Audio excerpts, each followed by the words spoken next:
আসসালামু আলাইকুম প্রিয় খামারি বন্ধুগণ, কেমন আছেন সবাই? আশা করি সবাই ভালো আছেন, সুস্থ আছেন। আজকে আমি আপনাদেরকে নিয়ে এসেছি ধামরাইয়ের সুতিপাড়া একজন তরুণ উদ্যোক্তার কোয়েল পাখির খামারে, যিনি স্কুলে শিক্ষকতা করছেন, তার পাশাপাশি এই কোয়েল পাখির খামারটি গড়ে তুলেছেন। তো আমরা আজকে এই তরুণ উদ্যোক্তা রাজীব ভাইয়ের কাছ থেকে জানবো যে স্কুলে শিক্ষকতার পাশাপাশি কেন এই কোয়েল পাখির খামারটি গড়ে তুললেন, বা এই যে উনি কোয়েল পাখিগুলো লালন পালন করে আসছেন, এখান থেকে মাসে তার আয়টা কেমন হচ্ছে বা ব্যয়টা কেমন যাচ্ছে, এবং তারই সাথে জানবো নতুন যদি কোনো উদ্যোক্তা এই কোয়েল পাখি খামার সাথে যুক্ত হতে চান তারা আসলে কীভাবে শুরু করতে পারেন এই ব্যাপারগুলো। আশা করি সবাই আমাদের সাথেই থাকবেন। আসসালামু আলাইকুম ভাই। ওয়ালাইকুম আসসালাম। ভালো আছেন? এই তো ভালো আছি, আপনি ভালো আছেন? জি আছি, আলহামদুলিল্লাহ ভালো আছি। এই যে রাজীব ভাই, আপনি একটা স্কুলের শিক্ষকতা করছেন, তার পাশাপাশি এই কোয়েল পাখির খামারটি আসলে কীভাবে শুরু করলেন? আসলে কোয়েল পাখির খামারটা আমি বেশ অনেক দিন আগে থেকে ইউটিউবে দেখছি যে অন্য কিছু করা যায় কিনা পাশাপাশি, যেটা দেশের উন্নয়ন প্লাস নিজের বাড়তি একটা ইনকামের সোর্স খুঁজতেছিলাম। তো তখন থেকে মনে হলো যে কোয়েল পাখি পালন করাটা বেশ লাভজনক আর কি। তো সেখান থেকে আর কি প্রথমে উদ্যোগটা শুরু করলাম আর কি। কতগুলো দিয়ে এটা শুরু করছিলেন? এটা শুরু করছি হচ্ছে গত বছর নভেম্বর মাসে 220টা পাখি দিয়ে শুরু করছি। তো সেখান থেকে আস্তে আস্তে দেখতে পেলাম যে 220টা পাখি ভালোই প্রোডাকশন, ভালোই। তো 90% পর্যন্ত প্রোডাকশন, 95%ও কিছুদিন পেয়েছি। তো তখন ভাবলাম যে 220টা পাখি দিয়ে যখন এরকম প্রোডাকশন আসে তাহলে তো একটু আস্তে করে মানে শিখার পরে, প্রথমে ভাবছি শিখে নিই, পাখিটা পালন করার আগে শিখলে কি আমি একটু সময় লাগলেও আমি লস হবে না পরবর্তীতে। তো তারপরে আস্তে আস্তে শিখলাম, শেখার পরে মনে হলো যে এখন যদি বড় করে করি তাহলে মনে হয় এটা ভালো হবে আর কি। তো তারপর থেকে আর কি বড় করে উদ্যোগ নিলাম। কতদিন বয়সে ওগুলো সংগ্রহ করছিলেন? আমি এগুলো সংগ্রহ করছি এক মাসের উপর আর কি, 1 মাস বয়সে। তারপরে কতদিন পর থেকে ডিম পাড়া শুরু করছে? এটা 18 থেকে 20 দিন পরেই ডিম দিয়ে শুরু করছে আর কি। আচ্ছা, তার মানে 48 বা 50 দিন পর, 50 দিন থেকে ডিম দিয়ে শুরু করছে পাখি। আচ্ছা, এই প্রথম অবস্থায় ওগুলো আসলে আপনি নিজে একটা বুঝতে শেখা ট্রাই করছেন যে আসলে এগুলো পালন করতে পারেন কিনা? হ্যাঁ, মানে আমি যদি প্রথমে বড় করি তাহলে তো এমন হচ্ছে যে এগুলো কী রোগ বালাই আছে না আছে আমি হয়তো ইউটিউবে দেখতেছি, বাট বাস্তবে প্র্যাকটিক্যাল তো আমার কোনো নলেজ নেই। তো এই কারণে ভাবলাম যে দেখি কোনো রোগ বালাই আছে কিনা, যে শুনি পোলট্রি জগতে বা মুরগিতে অনেক রোগ বালাই, অনেক ট্রিটমেন্ট দিতে হয়। সেই ক্ষেত্রে তো আমি যদি না পারি তাহলে একটা বড় লসের সম্মুখীন হবো। তাই আমি প্রথমে খুব কম পাখি দিয়ে শুরু করছি এবং সেইখান থেকে শিখে তারপরে শুরু করছি। তো তারপরে এখানে একটা জিনিস সবচাইতে ভালো, সেটা হচ্ছে ঠান্ডা ব্যতীত এটার রোগ বালাই খুবই কম। আচ্ছা, নাই বললেই চলে, শুধু ঠান্ডার ডোজটা ঠিক মতো করতে পারে আর রোগ বালাই আর নেই আর কি। মানে এখন পর্যন্ত আপনি শুধু ঠান্ডার সমস্যা? হ্যাঁ, ঠান্ডার সমস্যা পড়ছি, ঠান্ডার সমস্যা অনেক বেশিও ছিল, কিন্তু সেটাকে আমি ওভারকাম করছি এবং এখন আমি পুরোপুরি প্রথম দিকে বুঝতে পারি যে পাখির ঠান্ডা লাগা শুরু হয়েছে কিনা। ঠান্ডা লাগা শুরু হলেই ঠান্ডার ডোজটা করে দিই। এই যে রাজীব ভাই, আপনি ঠান্ডা লাগলে যে ডোজগুলো করেন আর কি, বা ওষুধগুলো দেন, এটা আসলে বুঝেন কীভাবে যে আপনার এই কোয়েলের ঠান্ডা লাগছে? কোয়েলের ঠান্ডা লাগলে প্রথমত হচ্ছে যে কোয়েলগুলো কিছুটা ঝিমাবে। হ্যাঁ, তারপরে আরেকটা লক্ষণ হচ্ছে যে কোয়েল পাখি চোখে ভেজা ভেজা, মানে একটু পানি পানি থাকবে। তো এটা হলো প্রাথমিক অবস্থা। তো তখন যদি আইডেন্টিফাই করে বুঝে ডোজ করা যায়, অ্যান্টিবায়োটিক ডোজ করা যায়, তাহলে প্রথমে ওইখান থেকেই ছেড়ে যায়। কিন্তু এটা যখন প্রথমে না বোঝা যায়, তো আস্তে আস্তে এটা অ্যাকুট পর্যায়ে গিয়ে চোখটা ফুলে যাবে, চোখটা ফুলে পানি বের হবে, তখন আর কি তখনও দেখলে বোঝা যাবে যে এটা ঠান্ডা লাগছে আর কি। তো তখন ডোজ করতে গেলে একটু সময় লাগে সারতে। তখন কোন ডোজটা করেন, মানে ঠান্ডা কোন ওষুধটা দেন? ঠান্ডার জন্য আমরা দিই হচ্ছে ডক্সিবেট আর হচ্ছে মাইক্রোনিট। এটা হচ্ছে 5 দিন দিলেই মোটামুটিভাবে প্রথম অবস্থায় সেরে যায়। কীভাবে জানেন এটা? এটা প্রতি 1 গ্রাম পানির সাথে মিশিয়ে সকাল বিকেল প্রতি 1 গ্রাম 1 লিটার পানিতে ডক্সিবেট এবং 1 লিটার পানিতে মাইক্রোনিট 1 গ্রাম করে মিশিয়ে দিই। আচ্ছা, বর্তমানে আপনার এই খামারে কোয়েল কতগুলো আছে? হ্যাঁ, বর্তমানে আমার খামারে 3,500 কোয়েল পাখি আছে। এগুলোর বয়স কতদিন চলে? এগুলোর বয়স আছে 2.5 মাস বয়স। এই যে প্রথমে আপনি মাত্র 220টা দিয়ে শুরু করছিলেন, এরপর এটা বুঝে শুনে এখন বর্তমানে আপনার এখানে 3000-এর মতো কোয়েল পাখি রয়েছে। হ্যাঁ, এখন 3000-এর উপরে কোয়েল পাখি রয়েছে। আচ্ছা, এখানে আমি একটু আমার বন্ধুদের বলে দিই যে আপনারা দেশি মুরগির খামার করেন, কোয়েল পাখির ফার্ম করেন, যেই ধরনেরই আপনি এই ফার্মের সাথে যুক্ত হতে চান না কেন, অবশ্যই একটা প্রশিক্ষণ নিয়ে তারপর এগুলো শুরু করবে। এবং সেটা যদি আপনাদের করতে সময়ের সাথে না মিলে থাকে তাহলে অবশ্যই আপনারা যেটা করতে পারেন সেটা হচ্ছে আপনার পরিচিত, আপনি যে ফার্মটা করতে চাচ্ছেন, আপনার পরিচিত কোনো ফার্ম থাকলে সেই ফার্মে গিয়ে ভিজিট করে দেখে শুনে বুঝে প্রথম অবস্থায় 200 বা 150 একদমই কম অবস্থা দিয়ে শুরু করে তারপরে আপনারা বড় আকারে শুরু করবেন, যেটা আমাদের রাজীব ভাই এখন করছে। মাত্র 220টা দিয়ে শুরু করে বর্তমানে তার এই খামারটিতে 3000-এর মতো কোয়েল পাখি রয়েছে। এগুলো ভাই আসলে কতদিন বয়সে আপনি সংগ্রহ করছিলেন? আমি সংগ্রহ করছি 1 মাস বয়সে। 1 মাস বয়সে? হ্যাঁ, 1 মাস বয়সে। তাহলে তো এগুলো ব্রোডিং এবং ভ্যাকসিন প্রায় করাই ছিল? হ্যাঁ, এগুলো ব্রোডিং ভ্যাকসিন করা ছিল, তারপরে আমি আনার পরে রানীক্ষেতের ভ্যাকসিনটা করে নিয়েছি। আচ্ছা, এটা আপনার এই কোয়েল পাখিকে মূলত আসলে কী কী ভ্যাকসিন করতে হয়? কোয়েল পাখি ভ্যাকসিন হচ্ছে আসলে রানীক্ষেতের ভ্যাকসিনটাই করতে হয় মূলত। সব পাখি কি মানে পাখি জাতীয় কি পোলট্রি জাতীয় সকল এইগুলোকেই রানীক্ষেতের ভ্যাকসিনটা করা ভালো। তো কোয়েল পাখি যেহেতু অন্যান্য রোগ কম, সেহেতু রানীক্ষেতের ভ্যাকসিনটা করলে আর ঠান্ডার ভ্যাকসিনটা প্রতি মাসে একবার করলে এই যথেষ্ট। কখন কোন টাইমে আসলে ভ্যাকসিনটা দিতে হবে, কয় মাস পর পর দিতে হয় এগুলো? ভ্যাকসিনটা হচ্ছে প্রথমে আপনার জিরো বাচ্চা যেগুলো, সেগুলো হচ্ছে 3 দিন বয়সে একটা ভ্যাকসিন করতে হয়। আর তারপর হচ্ছে 21 থেকে 24 বা 25 দিনের মধ্যে আরেকটা ভ্যাকসিন করতে হয়। তো রানীক্ষেতের ভ্যাকসিনটা এই সময় করলেই এনাফ।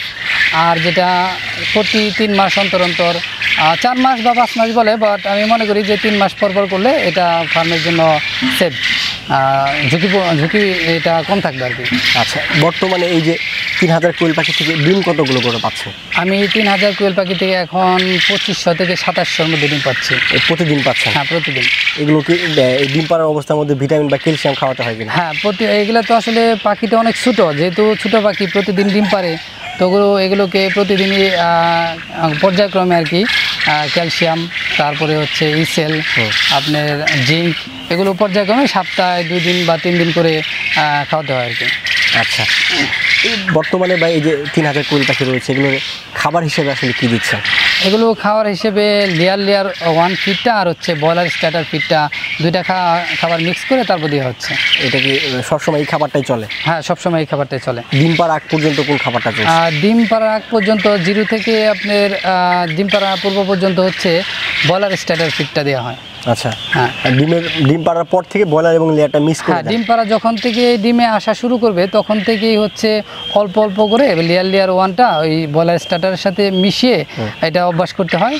তো যখন 50% প্রোডাকশনে আসবে তখনই তাহলে কি লেয়ার 1 50% আর হচ্ছে ব্রয়লার স্টার্টার 50% চালাইতে হয়। তো পর্যায়ক্রমে আরও যখন অ্যাডাল্ট হবে তখন হচ্ছে 25% ব্রয়লার স্টার্টার খাবারটা দিয়ে আর হচ্ছে 75% হচ্ছে লেয়ার 1টা মিক্স করে দিলে পাখির শরীর স্বাস্থ্য ভালো থাকবে এবং দীর্ঘদিন ডিম পারবে।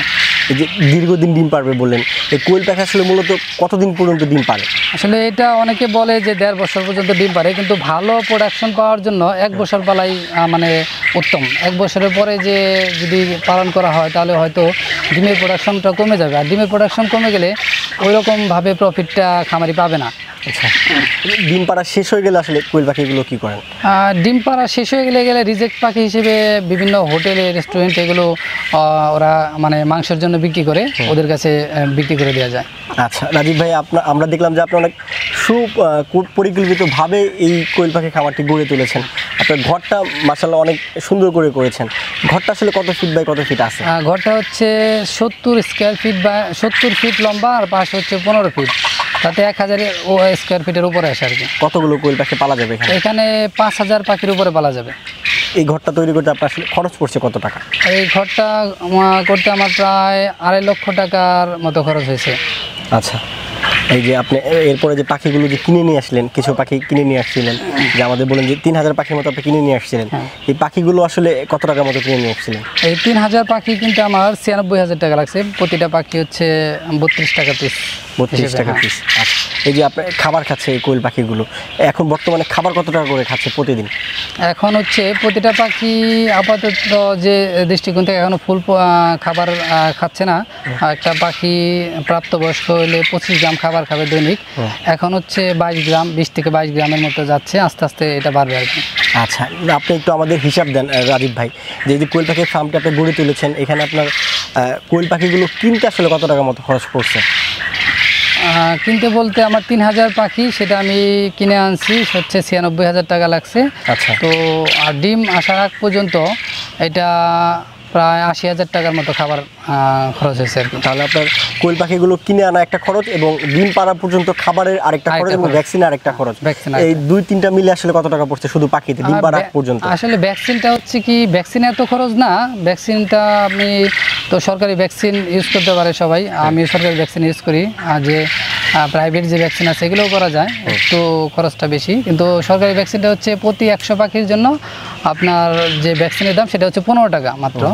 তো 3000 পাখিকে আমি ভ্যাকসিন দিয়েছি হচ্ছে 30টা ভ্যাকসিন। তো 30টা ভ্যাকসিনে আমার খরচ হচ্ছে অনলি 450 টাকা আর কি। আর কিছু ওষুধ যায়, সেটা হচ্ছে ঠান্ডার জন্য যে ডোজ, সেই ডোজটা করা হয়েছে আর কি। ওর জন্য হয়তো 1000-2000 টাকা মতো লাগছে আর কি। এখন আপনার খরচ হয়েছে কয় টাকা এই যে কোয়েল পাখি আপনার একবার বয়সী আনা থেকে এবং ডিম পাড়া আগ পর্যন্ত খাবার খাওয়ানোর সহ? তাতে 1,90,000 টাকার মতো খরচ হয়েছে। এটা কি কোয়েল পাখির উপরে গেছে? হ্যাঁ, শুধু কোয়েল পাখি, একেবারে কোয়েল পাখি ডিম প্রোডাকশন পর্যন্ত 1,90,000 টাকা খরচ হচ্ছে 3000 পাখিতে। আচ্ছা, এই সেট তৈরি করতে আপনার কত টাকা লাগছে? সেট এটা আমার খরচ হচ্ছে 2,50,000 টাকার মতো। তাহলে 2.5 লক্ষ টাকা। এবং হচ্ছে আপনার ওইখানে আসতেছে কত টাকা? 1,90,000। 1,90,000 টাকা। তার মানে টোটালটা আপনার আসতেছে কত?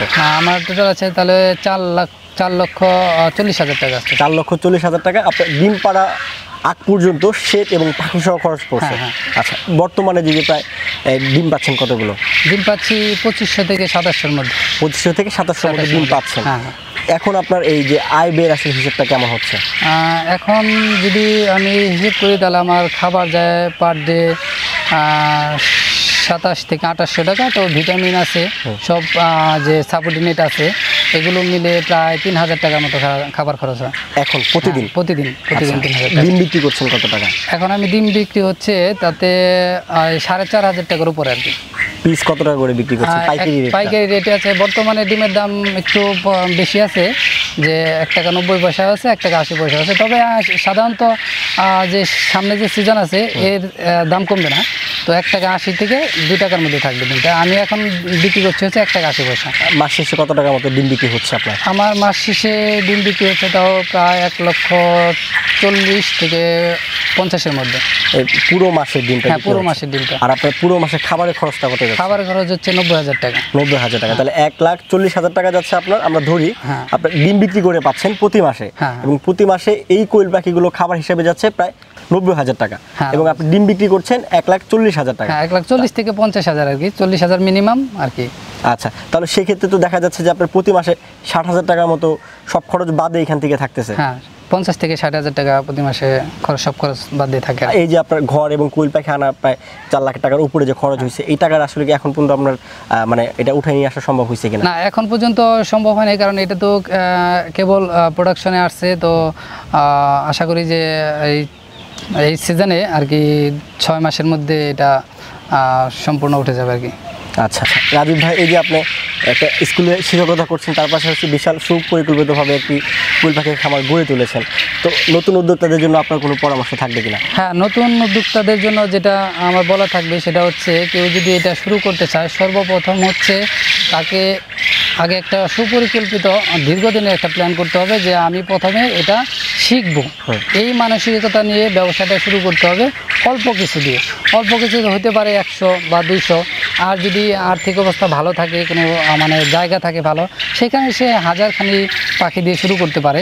তো 1000খানি পাখি দিয়ে শুরু করার পরে সে কোনো প্রবলেম আছে কি না বা কীভাবে প্রোডাকশনটা ভালো আসবে সেটা শেখার পরে তখন সে বড় আঙ্গিকে এটা শুরু করলে সবচেয়ে ভালো হবে। আচ্ছা, ঠিক আছে রাজীব ভাই, ভালো থাকবেন। আপনার এই সুপরিকল্পিত কোয়েল পাখির খামার দেখে আমাদেরও অনেক ভালো লাগছে। আমরা দোয়া করি আপনার এই খামারটি যেন আরও অনেক বড় হয়। ভালো থাকবেন ভাই। আসসালাম। আপনিও ভালো থাকবেন। আপনাকে ধন্যবাদ এই খামারে আসার জন্য, আমাদের এই খামার সম্পর্কে প্রতিবেদন করার জন্য। জি, ভালো, ধন্যবাদ।